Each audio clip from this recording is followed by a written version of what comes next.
The morning light and a gentle breeze pass through the window. A girl puts her hand on her face, trying to cover it. Looking at the curtains, the young girl thinks it was time for her morning ritual, starting with the morning selfie. Smiling, she strikes a pose, and holding the phone with her foot, she takes the picture. The excited young girl sits down and posts the photo she just took on her social media. She puts the phone on the bedside table. Twisting and clasping her hands, the girl starts to count. In less than 3 seconds, her phone starts vibrating like crazy. When she turns on the screen, several people had commented in that short amount of time. The girl felt good about it. On her phone, her account had thousands of followers. Her name was Yang Heji. She was the kind of person that, when passing by, many people looked at in admiration. Believing that the young girl was a goddess of social media, Yang sat excitedly while reading the comments. She is surprised by what she sees. A comment saying that the photo looked more like it had been taken by her boyfriend than a selfie. That hit her hard. Leaving the room, Yang hears someone talking to her. The person asks if she had been dumped again. Annoyed, the protagonist explains that it hadn't happened. Wearing a facial mask, her mother says that God knew her daughter didn't inherit that from her. The woman continues, telling her husband to say goodbye to his grandchildren because they had raised a spinster, while a giant man wearing a pink apron stood next to his daughter. The words still echoed in Yang's mind. She thinks that it was okay. It wasn't like she had never had boys' attention before. The problem was that she always got ghosted right after the first date. The girl wondered why that was. Looking at her phone, she reads a conversation that never got a reply, questioning herself about the reason she never got a boyfriend. Memories arise in her mind, wondering if it was because she ate all the popcorn at the movies, or if the reason was her talent at karaoke. Although that last one was probably just her own delusion. In the end, she didn't come to any answer. Her mood went down while her parents watched. Yang says that all this stress made her want to eat gummy bears, and that she was leaving. That was just the name of a candy the young girl liked to eat at night.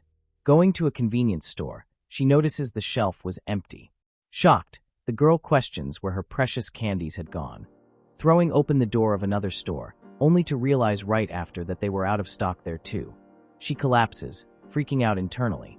Approaching a clerk, the girl asks if they hadn't restocked the order of gummy bears Carefree. The man replies that that's exactly it. The stock was gone. Coming closer, Yang asks him to check. Annoyed, the boy repeats that it's out of stock, trying to end the conversation. The young girl almost gets angry but turns away, sad and desperate, thinking those candies were the only way to comfort her.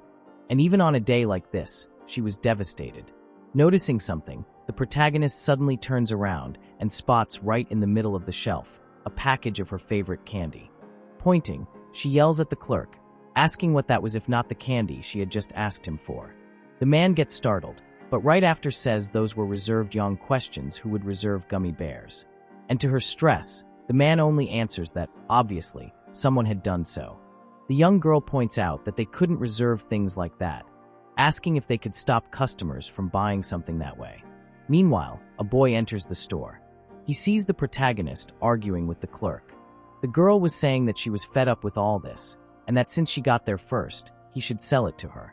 Already tired of the conversation, the man says that finally he had arrived, saying that the argument with the girl was all his. Turning around, Yang finally notices the young man. Her first reaction is to find him handsome, but she forces herself to focus on her mission. The protagonist asks the boy how he would explain this theft. The boy doesn't understand what the girl meant. The clerk walks past them and throws his vest away, saying he had no idea what she meant either, telling him to solve it because he was quitting. His patience had run out, and the girl in front of him now was his problem. Turning, the young man is speechless while the protagonist stares at him. He thinks what to do for a second, and right after decides to ignore her, looking at the floor. Seeing him grab the candies, Yang, laughing, says that he was the kind of person who stole gummy bears from desperate customers. She continues, saying that no one had the right to grab something just because they worked there, since she had arrived first. The man points out that he had already paid in advance. The girl doesn't understand at first, but the young man says he paid last night. He had only forgotten the package there and hadn't reserved it. Yang thinks that wasn't what the man had told her. Finally, the boy pulls out the receipt. Surprised, Yang thinks that the employee made her look like an idiot. The young man explains that since they had all been sold, If she wasn't going to buy anything else, he could probably start working. If the girl didn't mind. Still surprised, the protagonist asks if he could sell the package, willing to pay double or triple the price. The employee asks if she knows that what she's committing now is called harassment. Swallowing hard, she repeats, still not fully understanding.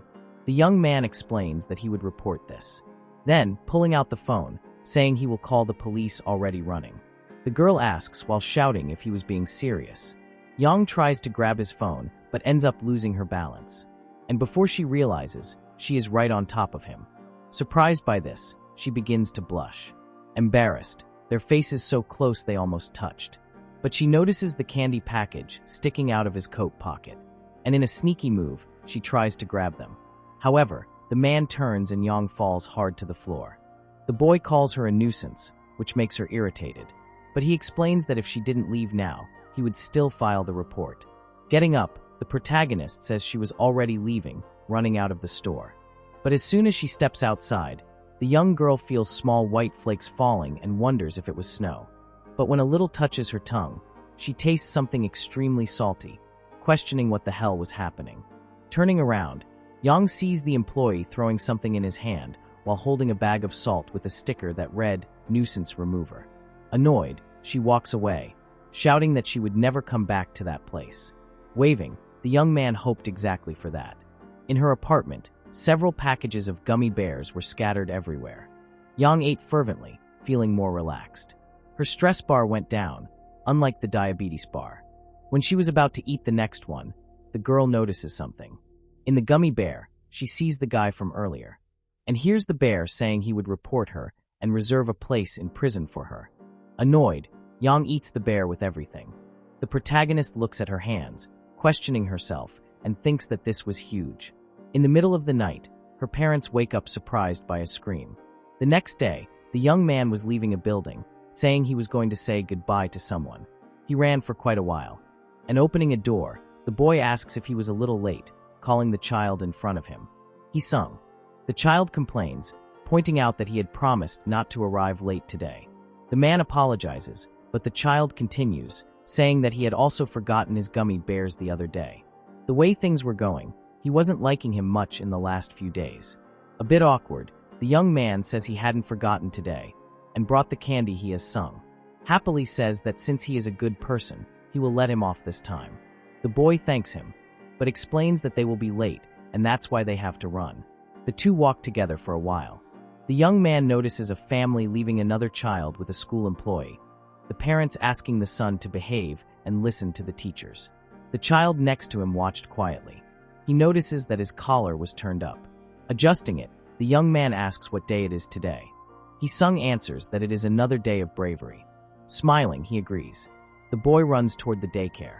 He watches for a while, but soon realizes that he has to run to elsewhere. Yang's father twisted, saying that he probably had eaten something that upset his stomach yesterday. The man grabbed the doorknob, but it wouldn't turn. From inside the bathroom, the protagonist says she was busy, and while her father was dying outside, she was taking a relaxing bath, listening to music. Already in the city, Yang was dressed up and excited for her day. Looking at her phone, she thinks who would imagine that an Instagram star would invite her on a date. Distracted, the girl was smiling in anticipation. Someone taps her back, and turning around surprised, she sees the young man, thinking that he also looked handsome in person. In a restaurant, the young man from earlier worked, while several women around found him attractive. Yang and the famous one who invited her out sit down. She thinks that things seemed to flow this time. Something was different. At a table in the back, two young women wonder if it was really Yang, and the boy called Hunam Park at the table, gossiping about them going out on a date. The protagonist is happy to be recognized like this. Park asks her out, and she immediately accepts entering the building. They are greeted by an attendant. Both are surprised to meet again, Yang calling him an idiot, and he replies, calling her a nuisance. She is shocked to realize that the boy also worked here. However, her companion questions why she was called a nuisance. Agitated, she insists not to worry about it and pulls him to go, leaving the attendant behind. Already in the karaoke room, Yang thinks that this was bothering her, probably thinking about what happened earlier. Meanwhile, Park was singing alone. Anyway, she thinks she could just sing something. However, seeing the songs, the girl thinks that if you go to karaoke, you need to sing Gangnam Style. But today was not the day for that, and Jinjinjara was not an option either. While trying to control her desire to sing those completely random songs, the boy approaches and says that he is very happy that they met today, and asks if now that they are closer, he could be a little more casual, which she agrees to. Park explains that even though it was their first date, they really could understand each other, and begins talking about her, leaving her with expectations. He continues, pointing out that Yang was a person very much on his level. That surprises her. Not quite understanding if it was a compliment or not, she questions him about it. Park explains that when you go out with other celebrities in person, it's only for appearances, and in the end, her follower count was very similar to his, just a little lower. The last comment bothers her a little. Mentally, Yang questions herself if Park thought she really agreed with everything he had just said. Joking, the boy says he wants to see if her singing skills are also close to his, and says that when he comes back from the bathroom, she should already have chosen what she was going to sing. The young girl forces a laugh and agrees. Leaving the room, Park comes face to face with the attendant from earlier. They exchange looks and Park turns away annoyed, leaving the employee not understanding anything. A girl arrives calling him. Still in the room, Yang takes off her heels, realizing that her feet were really hurting. Stretching. She says that her stomach was in the same situation. The protagonist remembers that she still hadn't taken her selfie of the day, because she had been too excited with everything that happened. Yang is happy to see the comments complaining about her absence, feeling important. Looking up, she realizes that the karaoke light is totally perfect for a killer selfie, looking behind the door to make sure no one was coming, and finally takes a picture. Analyzing, the girl thinks she didn't like it much. She points out that she needed to take it with her feet to really find them good, and looking at her foot, she questions if she should, but instantly denies it. She couldn't do that where she was now. Hesitating, the girl ends up giving in, thinking that if she is quick, there would be no problem in taking just one photo. As fast as she can, she adjusts her phone and positions herself for the picture. But at the moment the photo is taken, she hears a noise beside her and shocked. She realizes that the attendant from earlier had opened the door. While the young girl screamed in shame internally, someone nearby says that this was the wrong room. And still in the embarrassing pose, Yang hears a camera click. The girl had taken a picture of her in this embarrassing position, and Park had just arrived. Already freaking out, Yang is paralyzed in place and not knowing what to say.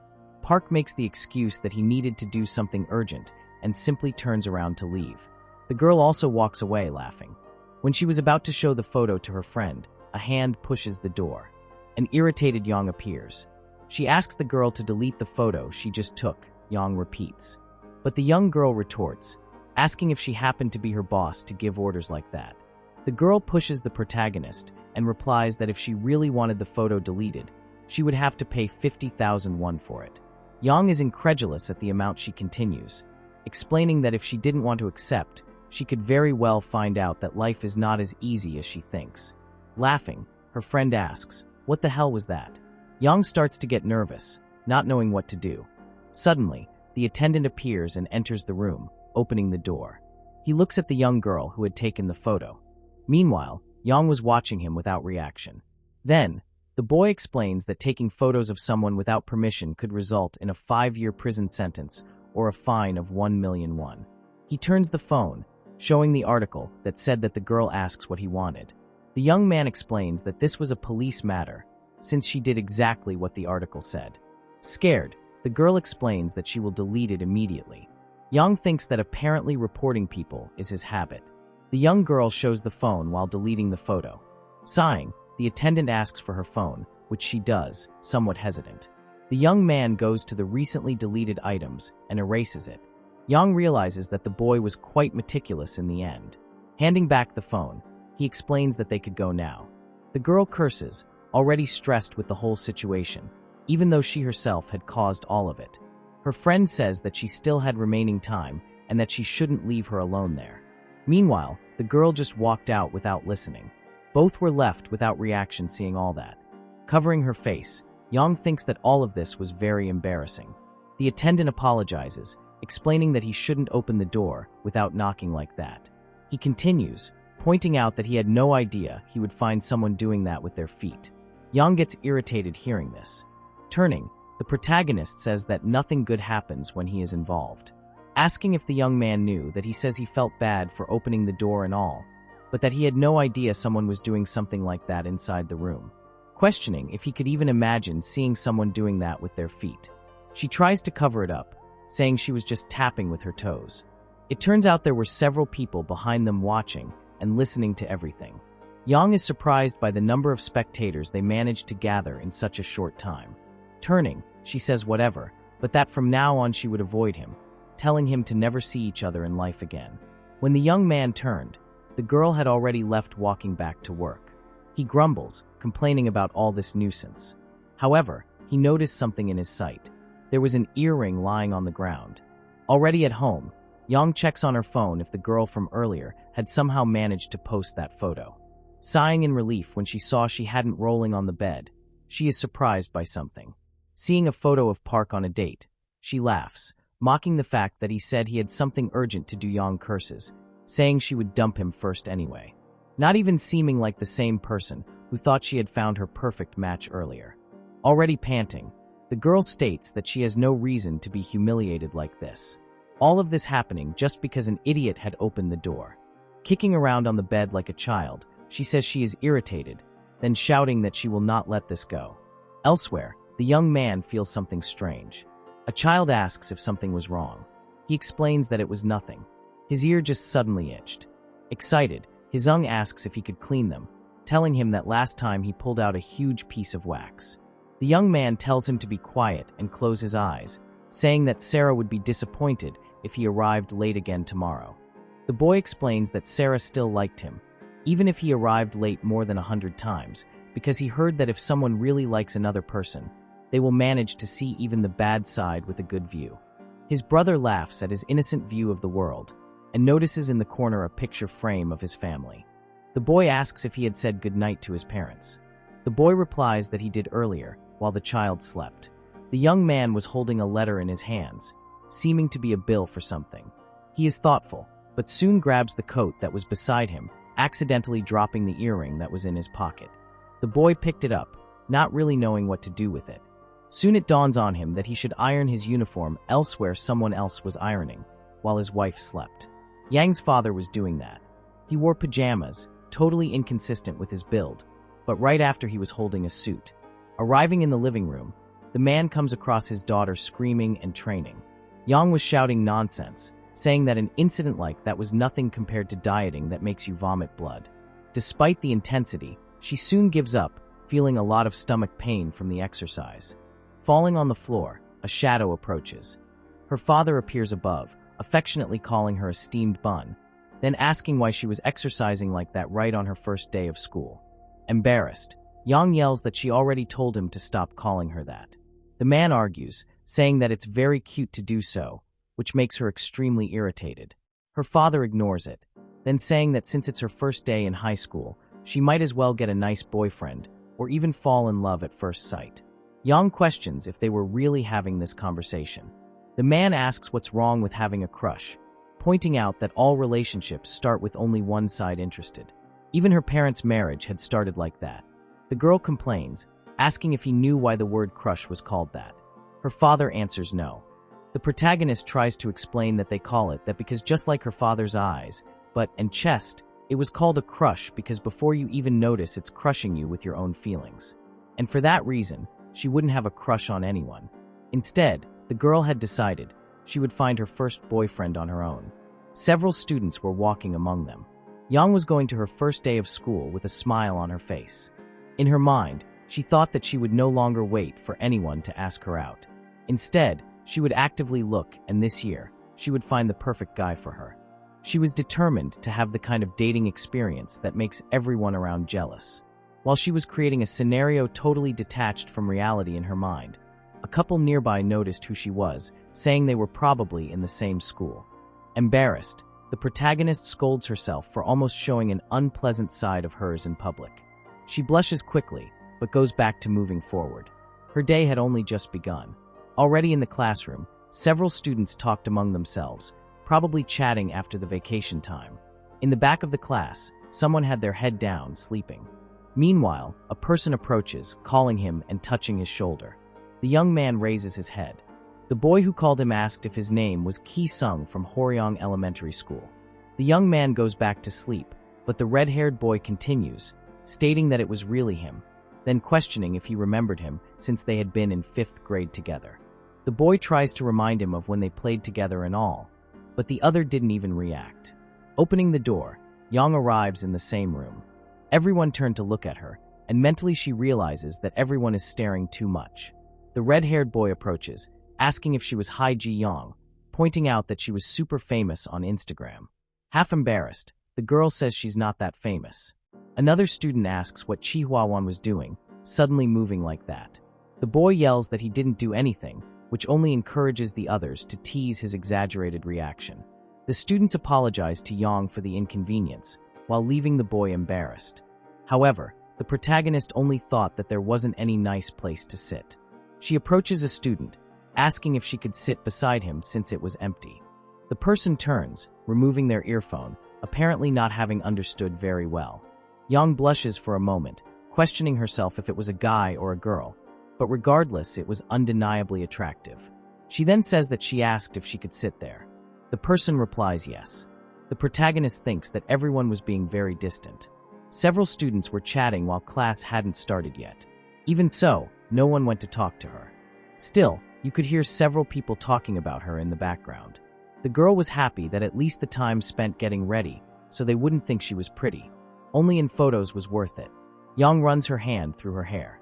Outside the classroom, a group of students was staring at her. Then she noticed the person next to her, seeing that they were sleeping. Wondering who would do that right on the first day of school, she was going to let it go, but remembers something. Yang thinks that the back of his head gave her a familiar feeling. Questioning if it was strange to think that this head belonged to an idiot. Surprised, she looks forward. It turns out that the teacher had arrived and asks everyone to sit down. The students obey, going to their seats. The teacher introduces himself as Yang Han Ban, responsible for first-year class 3. When a student started talking, the teacher promptly told him to shut up. The man complains about the boy sleeping, telling them to wake him up since it was only the first day of school. The red-haired boy calls him, repeating for him to wake up. The young man gets up, trying to understand what is happening. Yang sees this and immediately realizes who it is. She stands up from her chair, pointing at the young man and shouting. The student remembers her and almost speaks of his memory of seeing her taking a picture with her feet, but the girl promptly covers his mouth. Ki-sung is left without reaction, and Yang extremely irritated. Everyone stares at this whole scene that just happened. The teacher asks what those two were doing. Laughing and awkward, Yang steps back. Ki-sung slaps her hand, complaining about the taste in his mouth. C1 excitedly questions if they know each other. Embarrassed, she says no, lying by saying that it was the first time they were seeing each other and that she had mistaken him for someone else. Ki-sung asks if that was really it, pointing out that he thought they had already seen each other somewhere. He turns to look at her. Yang was starting to get nervous. An awkward silence lingered through the classroom. The boy next to her says that he probably saw her on Instagram since she was super famous there. The teacher asks if that was something similar to an old Korean TV show. Not recognizing the name, the students laugh. After all, that was from at least 10 years ago, calling him old. Realizing that everyone's focus had shifted to someone else, Yang feels relieved and sits down. But the tension between the two was obvious, especially with the girl making a point of staring at him. The girl thinks, almost crying, that she can't believe that out of all people, she's in this class with this idiot. Then questioning why God abandoned her, slamming a notebook on the desk. The teacher explains that even though some troublemakers were sleeping on the first day, at least no one was absent. Looking at the class and observing everyone present, he notices that the girls and boys were each on one side of the room. The teacher asks who had marked the Berlin Wall, 38th parallel, in the middle of the room, pointing out that the kids want to segregate by gender nowadays. A female student is shocked by the question. Sherwan asks what the word segregate means. Ki-sung answers that it's when men and women avoid each other, although he points out that no one really uses that word nowadays. The teacher says he will draw lots for the seats so they can become friends more quickly. Besides, he would choose a boy and a girl per pair, with no exceptions. A boy agrees, probably sucking up to the teacher. A female student asks how that could help them make friends. Another girl replies that he's probably doing this because he was old. Still in the classroom, Yang was holding a paper with the number 23. Irritated because not only was she sitting next to Ki-sung again, but she was even closer now. She questions why he was there, which the young man retorted, pointing out that he was number 24. With a grimace on her face, the young girl curses, wondering how this was possible. Yang is surprised to see him show his paper, while Ki-sung says that people like her only believe in evidence. The protagonist promptly raises her hand, shouting for the teacher, saying that since her eyesight was bad, she would like to change seats. She hears the bell, and the teacher was already gone the next second. In her mind, Yang wonders if the boy would spread rumors about that day or something like that. Ki-sung observes her from the corner, while the girl can only think that none of this makes any sense.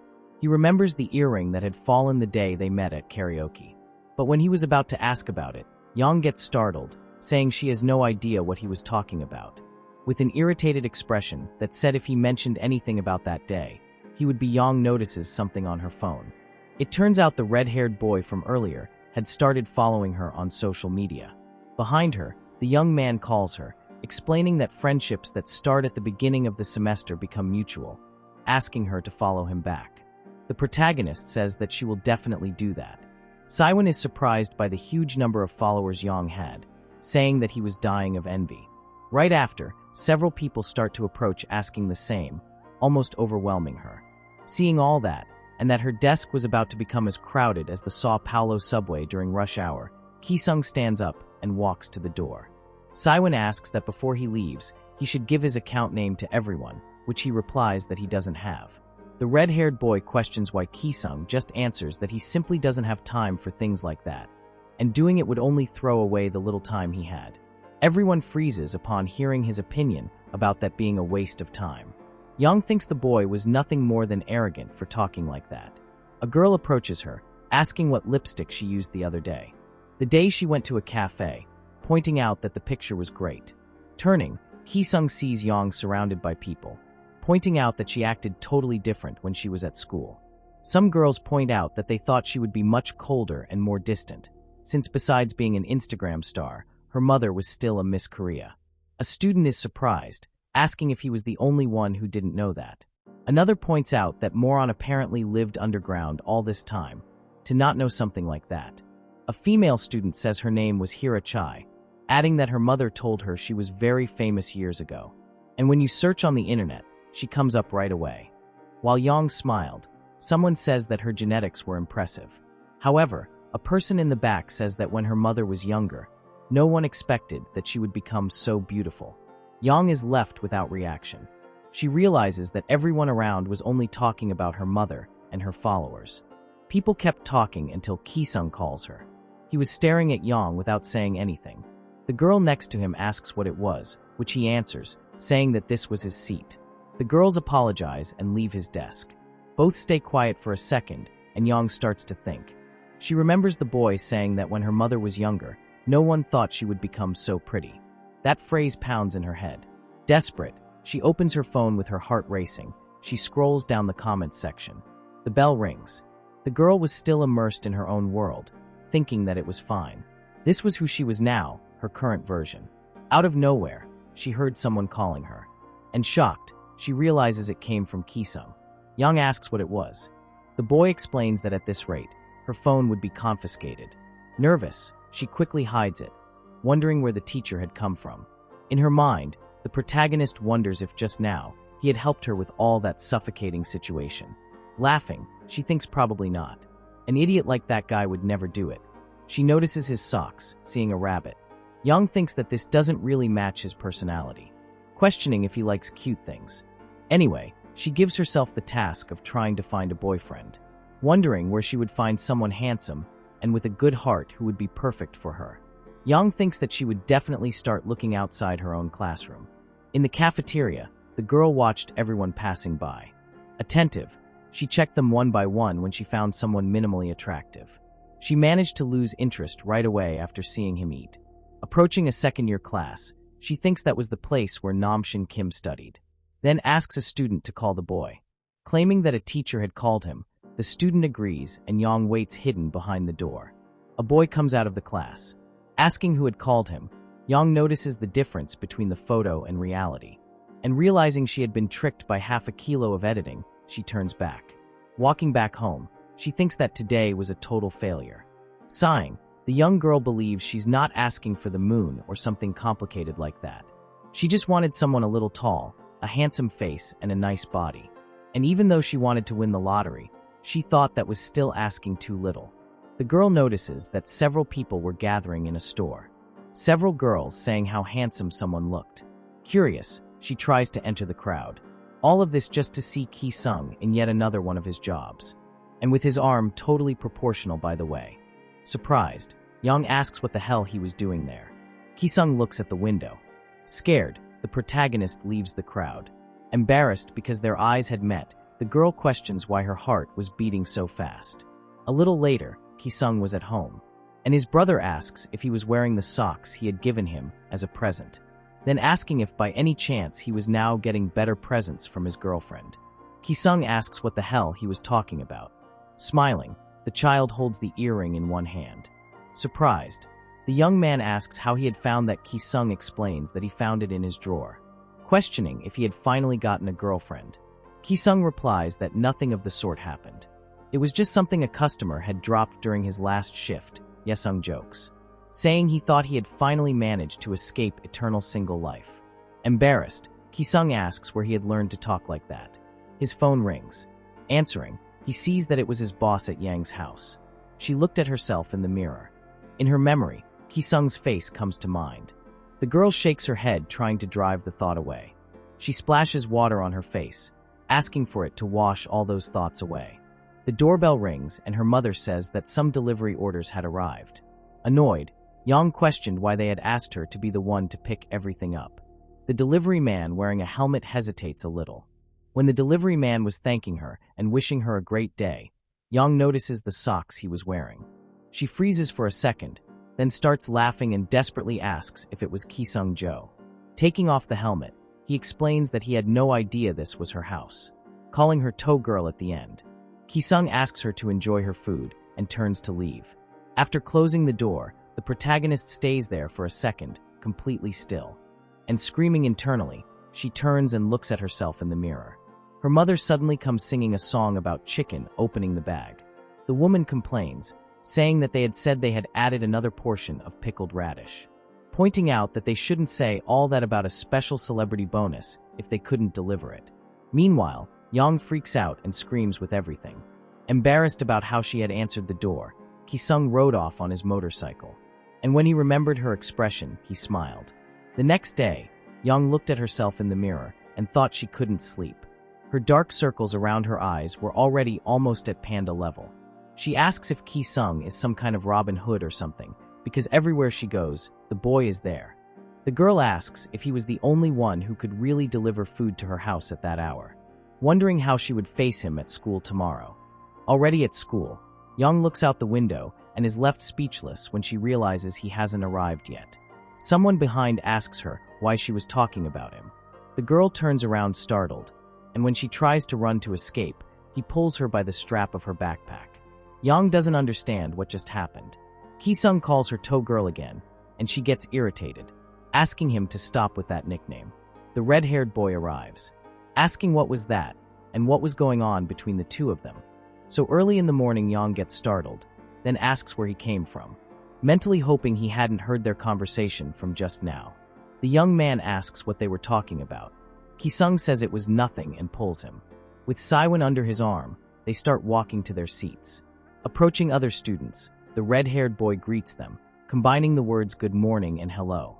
One of them replies that two greetings in one wasn't normal, and that he should just greet people normally. Siwon tells him to shut up and just accept his hello. Yang thinks that every time she meets this guy, something embarrassing happens. During class, she was extremely bored. Her mind only wandered about yesterday's events and the selfie incident, wondering if Ki-sung had told anyone about it. Shocked, the girl wonders what to do if there are already rumors about her. The bell rings. Class is over. Surprised, the protagonist hears someone behind her talk about feet. She instantly spins around. It was just Siwon commenting on the size of some classmate's foot. Let's momentarily ignore the boy sitting next to her. Since he was wearing a suit and shorts at the same time, Ki-sung thinks that's kind of rude, while Yang smiles awkwardly.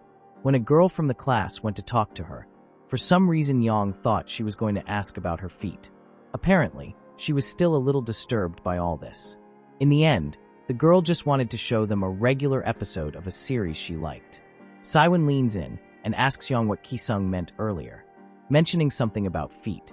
Yang laughs nervously, trying to cover it up, and says he must have misheard.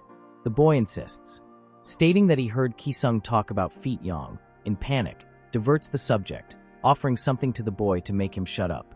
She thinks quickly, deciding she needs to stop Ki-sung from spreading anything. The girl turns around, wondering where he was. Ki-sung closes his locker with one foot, and before she realizes, Yang was next to him, staring at him. When she was about to speak, Ki-sung interrupts her, stating that they need to talk. The girl doesn't understand. In what seemed to be a storage room, she wonders what they were doing there. At least no one would be able to hear their conversation again, like last time. Ki-sung asks if she had lost something recently. Yang thinks for a while, then jokingly says she lost her dignity. The young man stays serious, so she answers again, explaining that she doesn't think she lost anything.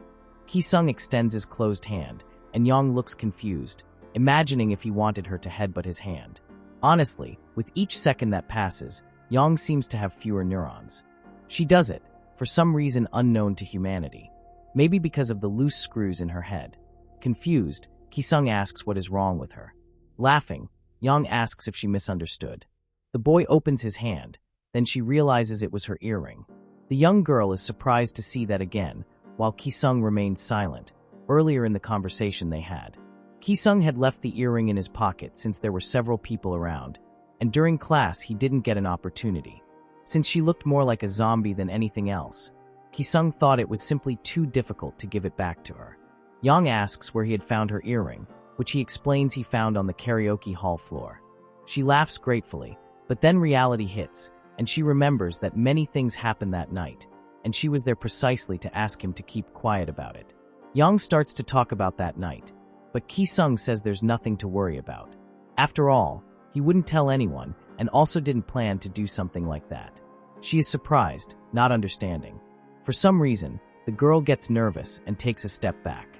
She bumps into a chair which ends up knocking over the one on top, and when she was about to fall on it, Yang screams, breathing heavily and with dust in the air. The girl then realizes that Ki-sung had pulled her out of the way. He asks if she was okay. Blushing, she is left without reaction. Back in the classroom, Ki-sung was sleeping again. Yang is surprised to feel her heart beating so fast, thinking it could be a terminal illness. She stares at him. Saiwon appears, asking if he was sleeping again, questioning what Ki-sung must do at night to be so sleepy like that. Yang thinks that he slept too much, and then is startled to realize she was writing this in her notebook. She was just in denial at the moment, right after tearing the paper, destroying the evidence of the crime.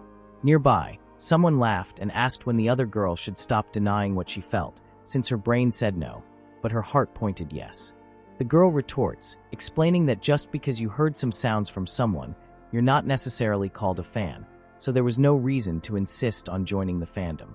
Another student says she was the only one who hadn't seen when the background had fallen, which the girl replies whatever, just to make them stop bothering her.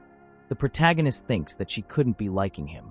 After all, that wouldn't make any sense. Despite that, when turning and seeing him sleeping, she feels as if she were taking a punch to the heart. Ki-sung gets up and, pointing to her nose, says that she was bleeding. While the girl blushed, blood dripped from her nose. She let out a small scream when she realized it. At night, Yang was running in the park. Out of breath, she slows down gradually. Laughing, she thinks out loud that she didn't actually like him, just his face. Pointing out that she always had bad taste for guys with handsome faces, and that was all. Looking at the lamp, the girl thinks that the light was good for a selfie. In the reflection of her phone, Yang sees a young man. She realizes it was Ki-sung. In the end, they had met again. Yang stares at them for a while, him and the child. Ki-sung was smiling, very different from the moody boy she remembered. That surprises her. And even from so far, it really hit her that deep down, maybe she could like him. The two start to leave Yang feeling the distance between them increase. Sensing someone, Ki-sung turns, with his brother in his arms. But there was no one there anymore, which she finds strange. It turns out the protagonist had hidden by instinct, an action she herself ends up questioning the reason for. The girl goes back to watching them, and they finally leave. Back at her house, Yang was lying in bed. She vividly remembers that smile, thinking that she had never seen him make that kind of expression before. Also wondering if that child was his brother, denying the possibility of being his son. She blushes with embarrassment at all of this. Her parents were talking while watching that. The man says that her condition seems worse than usual. Seeing her red face, he questions if she had gotten sick. Her mother explains that this is normal during puberty, giving the example of a famous Korean musical with the title, Everything is Red in Adolescence. But it turns out she even got the name wrong. Congratulating her husband for correcting her, Yang suddenly gets up, which leaves both without reaction. The girl says that there is a person who makes her nervous every time she is near him, pointing out that when he smiles, it looks like 100 fluorescent lamps light up on his face at the same time. She asks if that was love, her father agreeing almost immediately, while her mother was still shocked. Excited, Chai asks if her daughter had finally managed to get a boyfriend. Yang replies that it was more or less that her mother doesn't really understand. But the young girl explains that she still hadn't made her feelings clear. But it was only a matter of time, Chai yells, saying that this is just unrequited love, far from a relationship. The words weigh down on Yang, irritated. The girl yells, pointing out that her mother wasn't helping at all, and kicks her out of the room. Yang slams the door. The woman complains on the other side of the door, saying that this girl was even kicking her own mother. Now turning off the light, she thinks that having an unrequited love in her place would be totally ridiculous. Throwing herself on the bed, Yang thinks it was time to go to sleep. Already lying down, she is bothered by something. Turning, she comes across a hallucination of Ki-sung lying beside her. The girl gets startled by this, and when he smiles, Yang immediately turns red, shaking her arm to erase the apparition. The next day, still at her house, she brushed her teeth, realizing she had dark circles around her eyes again. Looking to the side, Yang realizes she was still seeing the same illusion from yesterday. And when Ki-sung smiles, irritated, she shakes her arm, thinking she's starting to go crazy. The girl thinks she's starting to see him everywhere since last night, heading to school. Obviously, she was going to run into him again. Annoyed, she questioned why right now, simply telling him to go away. But when she tries to push him off, she realizes what she touched was solid. The girl freezes for a second, then questions if he was really real. Ki-sung asks what she was doing. Embarrassed, Yang thinks that this was really the real version. She apologizes and, cursing mentally, starts to move away. In the classroom, several students were talking. Meanwhile, Yang only thought that since she hadn't been able to sleep at night, her makeup didn't stick properly. Hoping no one had noticed, Ki-sung enters the room. Two students sitting on the cabinet greet him, asking where he had gone, which he only replies that he went to the bathroom. The protagonist turns away, avoiding contact. The red-haired boy says he saw him last night with a small child, asking if that could be his younger brother. A girl approaches, questioning if he really had a brother, and the red-haired boy says yes, pointing out that the boy was very small and very cute. Interested, the girl asks how old he was, and Saiwon asks if he was in kindergarten. When Ki-sung was about to finish answering, Yang put a bag on his head. He just stood there while the young girl was extremely embarrassed with that. Finally, it hit her that she did this in front of the entire class. Yang starts laughing nervously. When she put the bag on Ki-sung's head, her only thought was that she didn't want other people to see him smiling. But what she got was everyone staring at her and not understanding anything. Ki-sung continues static in the same place, and she just tries to make up an excuse, saying it was just a zombie game. Yang asks if they had never heard of it, explaining that it was a game where the tagger wore this on their head and tried to find the others, as if they were a zombie. She says it was really fun. They should play together, but in her mind, she knew this was just a lame excuse. To her surprise, Saiwon says that it sounded really fun. The boy says he loves this kind of thing. Grabbing the bag, he says he will be the zombie first. Putting it on his head, Saiwon asks how this works, wondering if he should just start. Everyone notices a noise at the door. Making a sound imitating a zombie, he starts the game, only for the teacher to see him acting like a child while all the other students were seated. The teacher calls him to see him outside. Then, the teacher reads a passage from a book, asking what figure of speech that was. A student replies that it was Paradox Young, questions why the young man explains that it was because it made no sense to call her beautiful and dangerous. At the same time, all the students follow the reading. Only Ki-sung was distracted. Looking at Yang, he thinks that she was an extremely unpredictable person. The girl starts sweating because she realized he was staring at her, wondering if he had noticed her intention with that zombie game story. She thinks her neck hurts. When the bell rings, she leaves immediately, just before he asks about the veins in her neck. The red-haired boy asked what had happened for all that hurry in the girl's bathroom. Massaging her shoulder, the protagonist thinks that if he wanted to smile, she shouldn't stop him. She questions if they were probably talking about her in the classroom due to her strange behavior lately.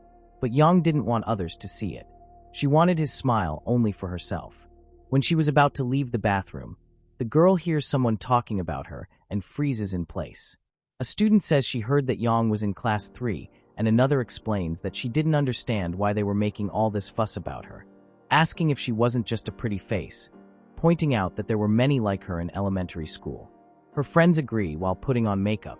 One of them comments that all the kids were crowding in front of the school because of it on the first day, almost making her die of laughter. Another comments that it was a pain all those people blocking the hallways. The third girl says they should just leave it that way, since apparently Yang seemed to be enjoying all this. They comment that they simply hated how Yang acted, as if she had always been pretty, pointing out that the young girl had probably done plastic surgery all this time, taking advantage of the fact that her mother was a big celebrity. A metal noise echoes in the bathroom. A trash can went rolling. While the three tried to understand what had happened, a person enters and says that apparently even trash can talk. But apparently, it hadn't been this one now that had said something. Not understanding what happened, the girls leave questioning what was wrong with her. While the girl washed her hands, Yang slightly opened the door. She saw that it was Tae-yoon.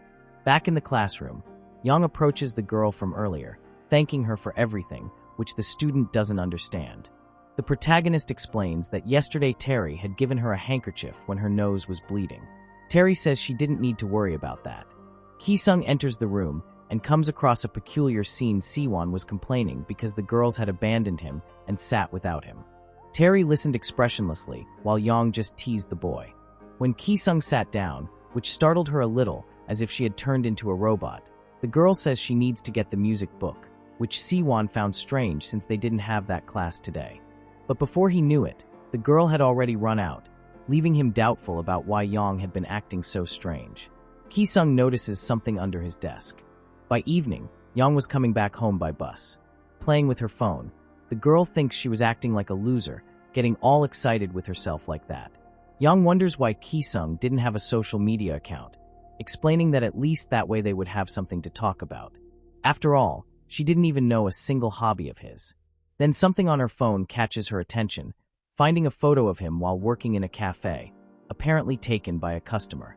In the end, someone had created a hashtag to tag him in photos while working. Seeing this, she realizes that these photos were very spontaneous, laughing at the thought that he looked like a celebrity, ignoring the fact that he apparently hated photos taken without permission. Yang saw that the photo was from just 5 minutes ago, thinking that this cafe was about to close. So she asks the driver to let her get off right there. Walking through the city, the protagonist starts to look for the store, seeing Ki-sung talking on the phone. Apparently his boss had suddenly gotten appendicitis, so he was a little too busy and therefore couldn't pick him up for at least 3 hours. He asks if the person could make an exception, but apparently their answer had been negative. Understanding that it was probably about his younger brother, Yang approaches. She taps his shoulders, and when he turns, Ki-sung realizes it was his classmate. Yang explains that she could go pick up his brother in his place. Ki-sung asks where she came from and what she wanted with that. The girl explains that since Ki-sung couldn't go get his brother now, she could do it for him. He questioned her motive for doing something like that. Yang explains that older people said that in the end, one hand washes the other, basically saying that Ki-sung would end up owing her one. Sighing, the young man asks her to forget it. He had no reason to ask her for such a favor, but apparently he was quite hesitant to call his uncle. Going in front of him, Yang insists that since this was very important, she could help him. He explains that he needed a reason. That wouldn't be enough. He stares at her for a second. Shy, Yang turns away. The girl points out that she was just trying to help. They hear a voice from the back of the store shouting at Ki-sung, complaining about how much longer he was going to keep talking. Irritated, an employee appears, complaining that he said he would return right after a quick call. Seeing him next to Yang, the worker gets completely stressed, asking if he was leaving because of all this nonsense. When Ki-sung says no, the man orders him back to work. Seeing the situation, Yang asks if she could send updates about the boy's condition while staying with him, since Ki-sung apparently didn't trust her. He agrees, but soon is surprised by something. Yang asks for his number, since she needed to keep updating him on everything. In his message, Ki-sung says he only needs just 3 hours. She writes that he doesn't need to worry, while walking down the street humming. Laughing mentally, Yang thinks that if she managed to get along well with his brother, at least she would have an excuse to meet him more often. That way he would gradually fall in love with her. The child looked at her with a sulky face. Yang was already at the daycare.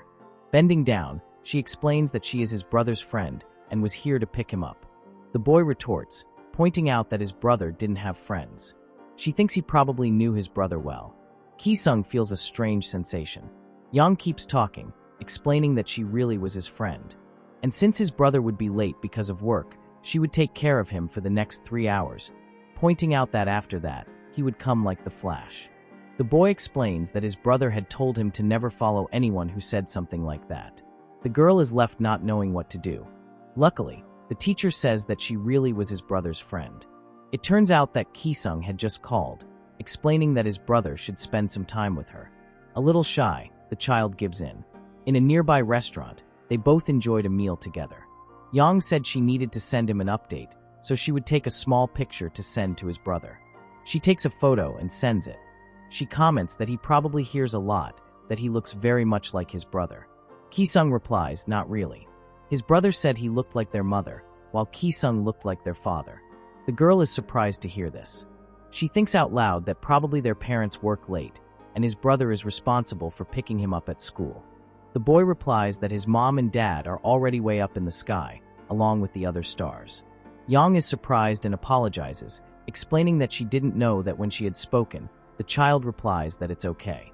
His brother had told him that their parents being with the stars was not a reason for sadness. After all, they were watching and taking care of him at that exact moment. Yang smiles and says that he was really nice, just like his brother. The boy notices something. Looking at them through the glass, it was Yang's mother. She thinks that was very scary, and her mother starts walking. Upon entering the store, the woman asks what in the world Yang was doing there. The protagonist replies that she was just sitting. Chai explains that she was referring to the fact of her wandering around late at night after class. Even though she was in the middle of the scolding, seeing the child, she gets distracted, asking who the little boy was. When the protagonist explains that he was just her classmate's brother, her mother simply throws herself at the boy, thinking he was the cutest thing in the world. Later, Ki-sung was finishing his work and taking out the store's trash. He says he's heading home. While finishing, the boy wonders if his brother had behaved. When he was about to call Yang, his phone rings. Answering, Ki-sung sees it was her.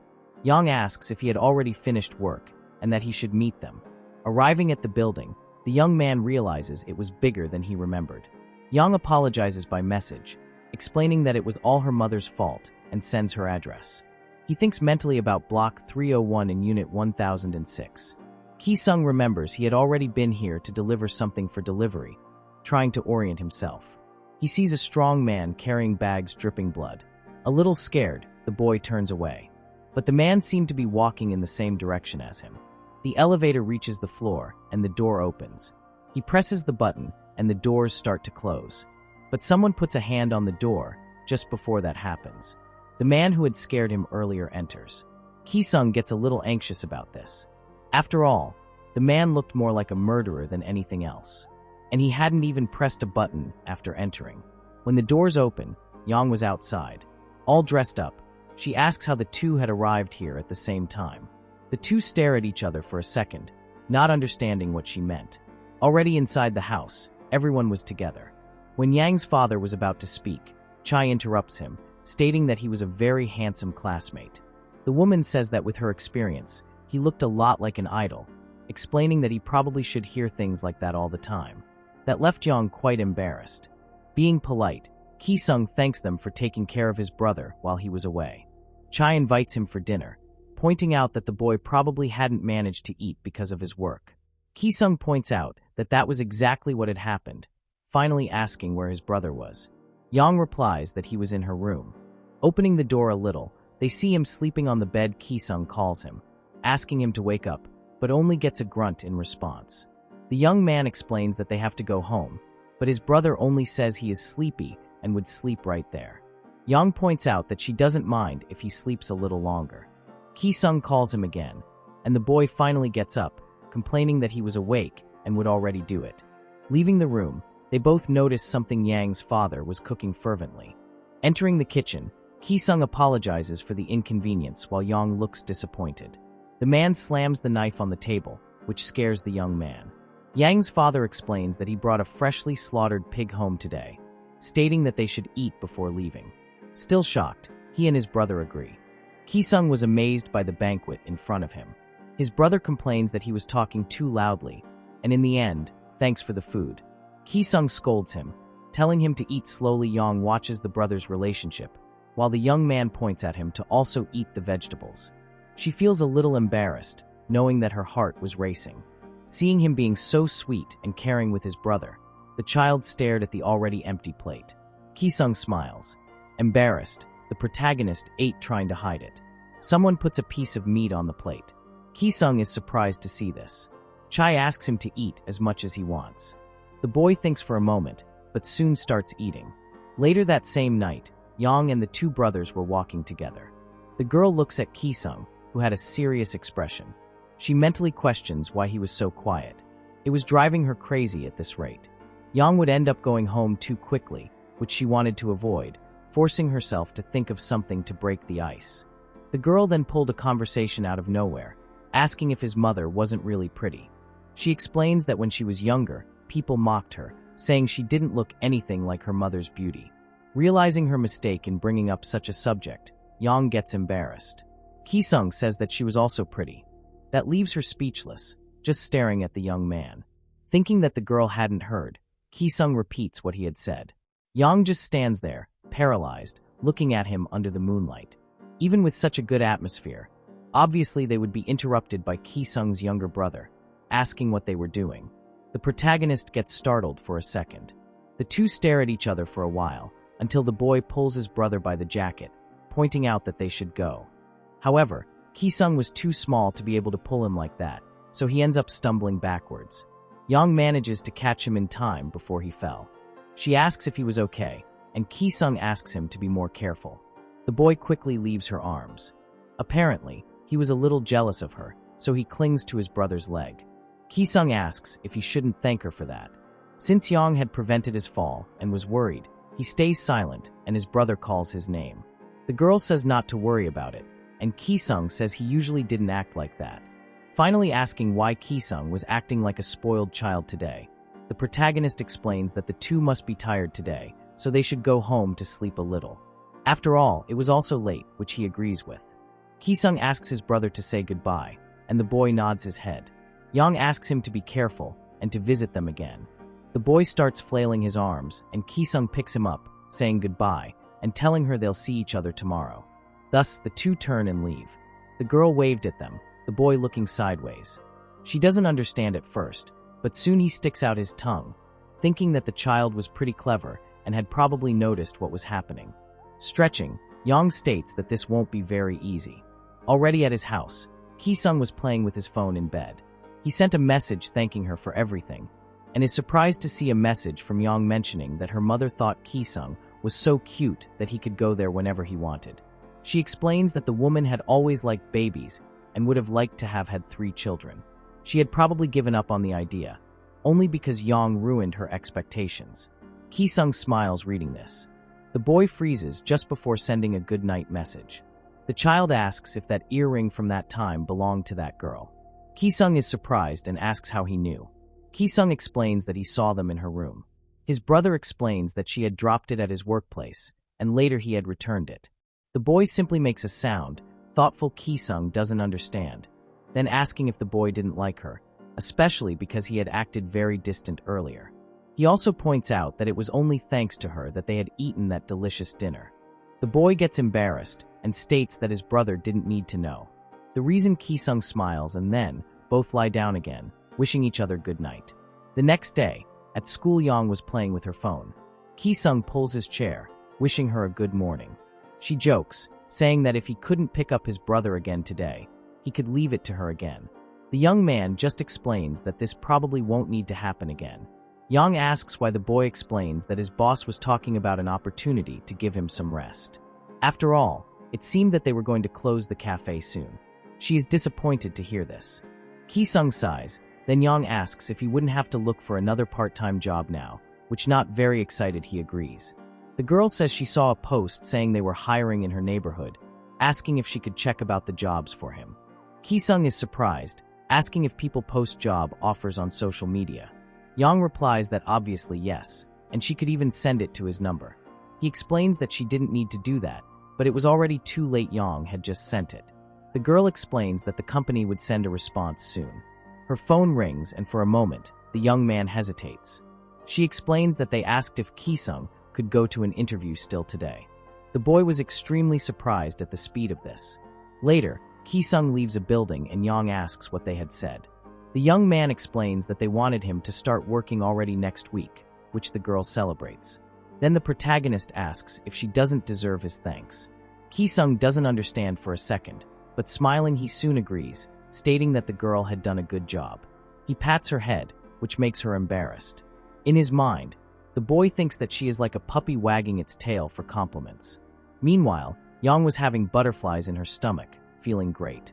She mentally wonders if the boy might like her too, which obviously was just her misinterpretation. A phone rings, and in her hand, it is revealed that it was a daycare. By evening, both were running out of breath. Ki-sung sees his brother in front of the building and is happy to call him. However, the boy was attentively watching a mother picking up her son. The young man pauses for a moment. Yang realizes what is happening. After all, both had lost their parents. Ki-sung notices the two on the other side of the street. The boy suddenly seemed about to cry, which leaves the two teenagers not knowing what to do. Crying, he runs into his brother's arms, who apologizes for being late. However, Ki-sung dodges, hugging Yang instead of him. While holding her skirt, the child asked for his mother, which left her very confused. She really didn't know what to do. Ki-sung was static seeing this whole scene. She hugs the boy, who was still crying. Later at night, Ki-sung was sleeping in his bed with the two sitting by his side. He apparently had a very heavy sleep. Yang, seeing this, gets up, saying she was already leaving. Ki-sung states that he will accompany her to her house. On the way, both were silent, not knowing how to act after all this. The boy breaks the ice, pointing out that he never thought his brother would act like that, because her scent reminded him of their mother. Surprised, she asks if their mother also used products from a specific brand, which makes Ki-sung stay silent. Meanwhile, the young man becomes a little introspective, explaining that he scolded him for being rude, but probably Ki-sung was acting like that because of her scent. Ki-sung points out he hadn't noticed, since he can't pay much attention to his brother because of work. Hearing all this, Yang starts climbing the steps. Looking at the boy, she asks him if he knew how he appeared right now. The protagonist explains that he looked like a super mom, which left him quite confused.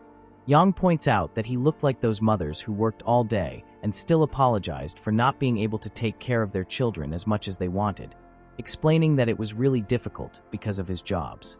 She continues, saying that since Ki-sung was a brother instead of a mother, he should be like a super brother instead. The girl was sure it was very hard work for him. Despite all the service, the young man shouldn't blame himself so much because besides that, he was a great brother.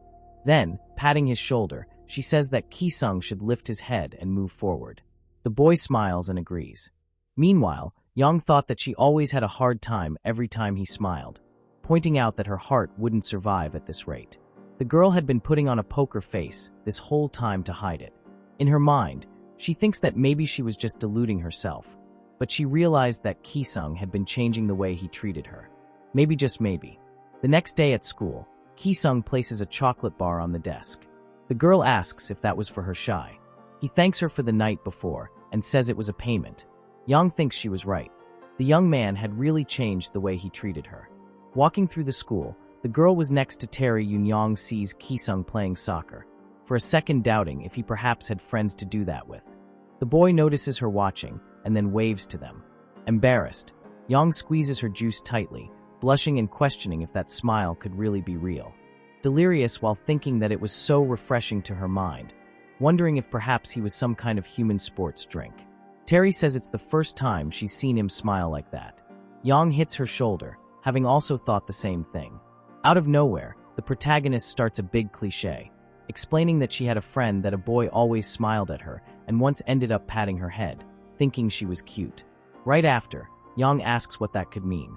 Terry replies that he often did that with her. Mango, Yang asks, surprised who that was. The girl promptly replies that it was the name of her dog. She then feels embarrassed for having asked that Terry asks if her friend wanted to know whether the guy was interested or not. Yang agrees. Then Terry asks if they could watch a movie together or something like that, explaining that if they went out together or something similar, that would reveal if he felt anything. The girl thinks she has a point. The boys start cooling off after the game, including Ki-sung, who poured an entire bottle of water on his hair. Looking forward, he is surprised to see Yang watching him. The girl asks if he was interested in seeing the movie. Just the two of them. Still a little confused, he replies yes. The protagonist is surprised that he accepted so easily. Ki-sung asks if she was free Saturday morning, pointing out that he would have a break from work, and his brother said he would bring friends to their house. Yang asks if he had any problem with that, since it would be just the two of them alone for a while. Ki-sung says it's fine for it to be just the two of them. Already in the city, Ki-sung was walking down the street and notices something. Picking up his phone, he sees that Yang had sent a message saying she was already at the place and that they would meet inside. He replies that he was already arriving. Yang points out that she had already bought their tickets, so they wouldn't have to worry about seats. Ki-sung thinks he's been owing her a lot lately. Someone behind him calls his name. He turned around surprised. Already at the cinema, Yang was waiting anxiously. While checking if her outfit was in the right place, she thinks she couldn't believe they were going to watch a movie, just the two of them. It really felt like a first date. She imagines the two of them sitting together. And then, in the next instant, they would be holding hands looking deeply into each other's eyes. Her mind goes crazy with this whole scenario. The protagonist takes a selfie and posts it immediately. She notices Ki-sung in the corner and calls him from behind him. C1 appears. Yang freezes, stammering his name. The red-haired boy comments that when she was dressed like this in outside school, the girl really looked like her photos on social media. She asked his reason for being here. Ki-sung explains that he had met his friend earlier, and he said he was going to watch a movie. And with all that happening, C1 also wanted to come. She stared at Ki-sung, totally helpless. The boy just comments that since he wanted to watch too, they ended up coming together. C1 explains that he really wanted to watch a movie recently.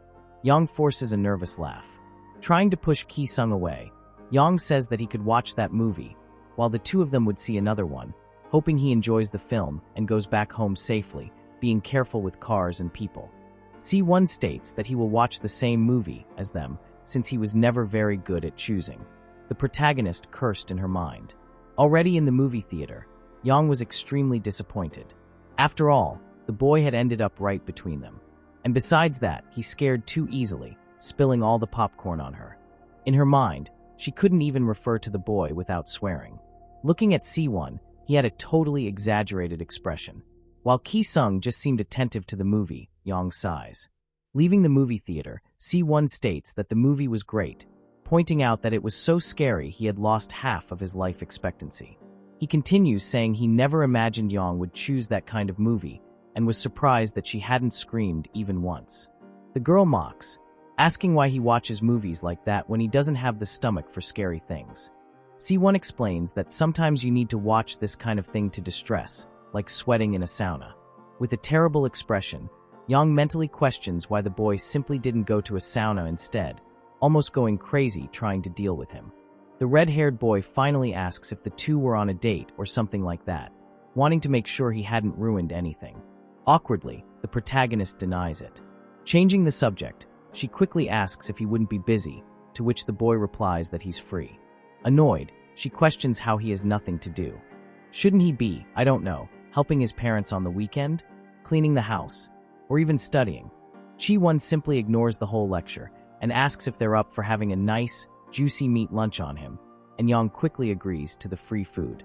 At the restaurant, our protagonist is completely excited, taking pictures of her dish as if she had even forgotten about what happened earlier today.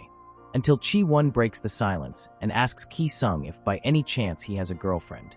He says that some girls from another class asked him about it, since Ki-sung always disappears as soon as classes end, creating rumors that he's supposedly working himself to death to support his college girlfriend. The poor guy doesn't even have time to answer that he doesn't have a girlfriend, because Ji already interrupts, saying that this is the biggest lie she has ever heard, especially because a college woman wouldn't date a high school guy. With everyone calmer, Ki-sung explains that he doesn't have a girlfriend and isn't interested in getting one right now either. Hearing this, the protagonist is shocked and asks for the reason. Calmly, he simply replies that he doesn't find it strange at all, because he just wants to embrace singlehood. Chi-won is also confused by the answer, and asks if Ki-sung is really choosing to be single. He quickly agrees, shattering all the remaining hopes Yang had. Ki-sung adds that, in truth, he doesn't have the time or the freedom to think about dating right now. Besides, he isn't interested in dating, asking Chi-won to pass the message along to those girls who are interested in him.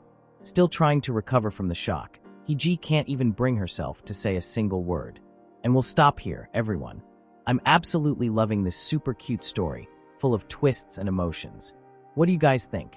If you like it and share it a lot, I'll bring the continuation. I really felt bad for the protagonist, poor girl. All her plans went down the drain, and now at the end, she even got a bucket of cold water thrown on her. Will Ki-sung finally realize his feelings for Yang? Or is it really just friendship, and she'll be stuck in this unrequited love? Tell me your theories in the comments. The work is called Crush of Lifetime, and it was recommended by you guys in the comments, so I hope you enjoy it a lot. I even went up to chapter 16. Kisses and see you next time.